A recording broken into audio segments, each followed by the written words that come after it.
Notre gouvernement a peur de Elon Musk, dis donc. Bah alors Jean-Noël, notre ministre des Affaires étrangères, on veut bannir X? Donc il a fait un petit exercice de comment dire que nous sommes en dictature sans dire que nous sommes en dictature. Et ben tout simplement en disant oui, la liberté d'expression, d'accord, mais faut pas dire la vérité non plus. Et ils sont rigolos. Si on dit tout ce qu'on fait au gouvernement qui est pas bien, ben on va se faire démolir, quoi, c'est normal. Donc il faut dire les choses, mais nous on régule, tu vois. Si c'est des conneries, ok, on laisse faire, hein, comme par exemple avec les apéros géants, voilà, ça c'est super, ça on adore ça. Par contre, non, dire des choses graves sur ce qu'on fait, non, non, non. Donc vous avez le droit de dire ce que vous voulez, mais cela doit rester dans la pensée unique wokiste gauchiste du gouvernement macroniste, d'accord? Romea culpa les gars, parce que c'était pas le boulot en fait, c'était le boulot. Donc il y a un médecin qui m'a appelé parce qu'il a vu qu'il y avait un problème chez moi sans doute. Et donc apparemment je serais 10 laxiste ou 10 laxatif, je sais plus. Je suis multi-10 de toute façon, j'ai plein de choses. Je suis pas médecin donc vous irez lui demander. Mais ça fait que en plus de mon chômage, du coup je vais pouvoir toucher une aide pour les handicapés parce que c'est reconnu comme un handicap en fait, donc super. Formation en 2025, c'est comme mes cheveux, ça part dans tous les sens. D'un côté, t'as Miss France qui dit oh non, je préfère pas répondre à la question de si je suis Charlie ou non, de si je défends la liberté d'expression ou non, non, je préfère pas répondre non. Mais il faut répondre oui en fait. De l'autre côté, on a Bruno Retailleau, notre ministre de l'Intérieur, qui va sur tous les plateaux pour dire oui, les Algériens, on leur envoie des expulsés, ils veulent pas les reprendre, c'est scandaleux. Bah évidemment, en fait, t'as déjà vu quelqu'un venir oui, bonjour, j'ai une épine dans le pied, tu l'as vu? Bah non, tu dis non, garde là ton épine.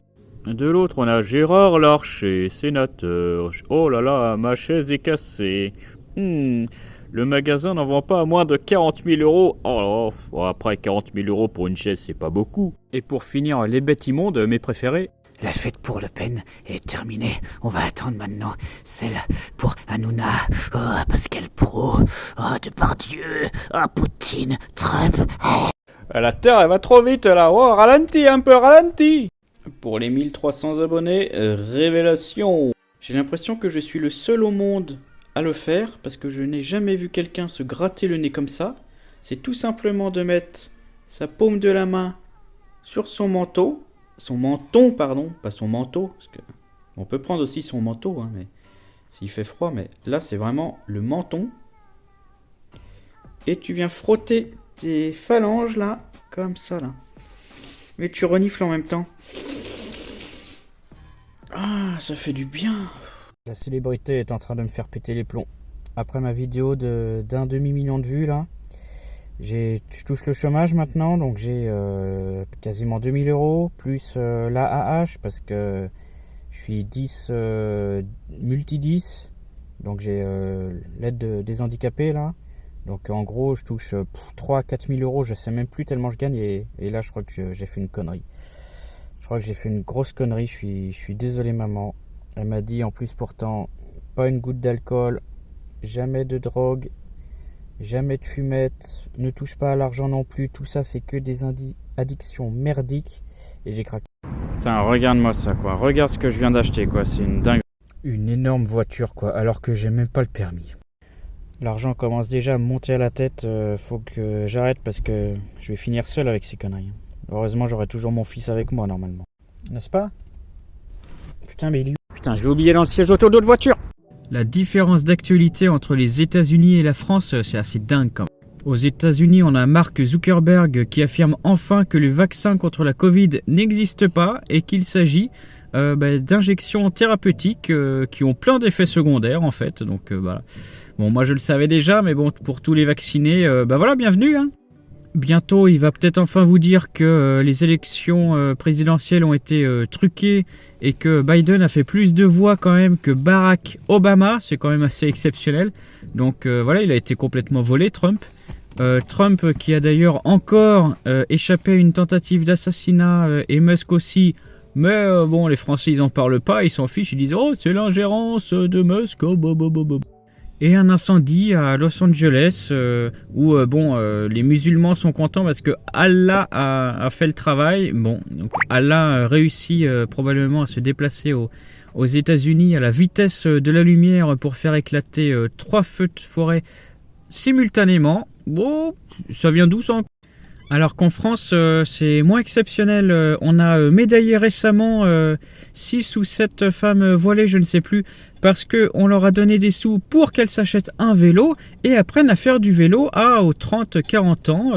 C'est génial, vive l'argent de nos impôts, j'ai envie de dire. On a aussi Thierry Breton qui a dit un petit peu une boulette. Il a dit oui, on a interféré dans l'élection roumaine parce que l'extrême droite allait gagner et c'est pas possible. Et si l'AfD gagne en Allemagne, eh ben on fera pareil. Bah dis donc, bah, qu'est-ce que tu nous dis Breton là? T'es pas un petit peu complotiste toi?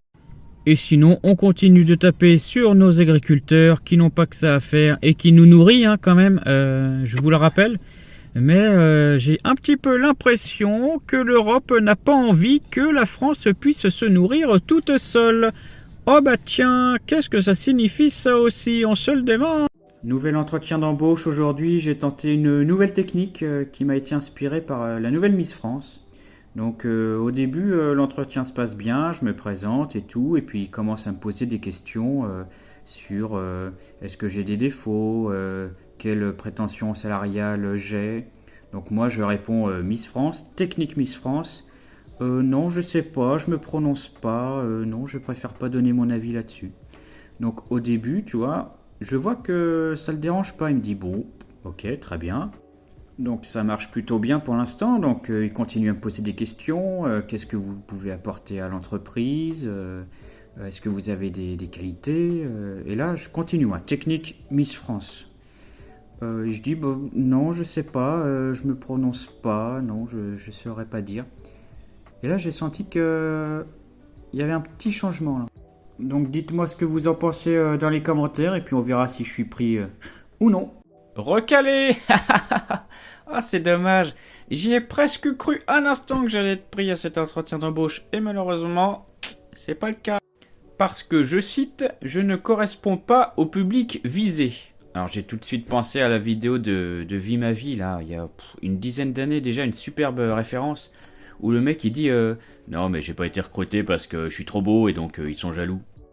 J'ai regardé évidemment qui ils avaient pris, et effectivement ils ont pris que des femmes de couleur. Et que des femmes de couleur. Et moi, bah, je suis un homme blanc avec de magnifiques yeux bleus. Mais du coup, oui, c'est sûr que je corresponds pas. Mais moi, ça me dérange pas. Hein. Y a aucun souci là-dessus. Ne me traitez pas de raciste. Par contre, ne me dites pas que je fais semblant de chercher du travail, du coup. Hein? Je ne traite pas les autres, ne me traitez pas non plus.